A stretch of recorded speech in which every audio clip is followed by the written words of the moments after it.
Now, if you've been around here for any time at all at Crosspoint, you've heard us say this before, and if not, I want to share this with you. Because, a lot of times we find ourselves in these moments.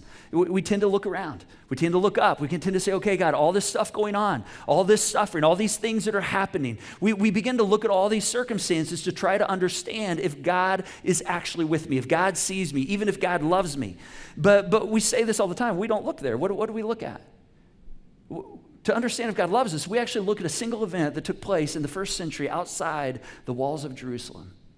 This moment where God sent his son, Jesus, to actually pay for all of your sin and your brokenness and mine as well. It was almost like a moment in history where this watershed moment where God says, I've removed every single barrier.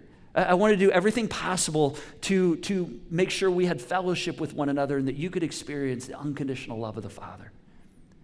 Because see, death and all of its friends have become overcome by Jesus, which means that your pain and suffering, right, if it's left unaddressed, it's going to interrupt, it's going to sabotage your transformation. But that pain, that suffering can actually help you to become more like Jesus. Our breakdowns, think about this, our breakdowns can actually become our breakthroughs because nothing is wasted.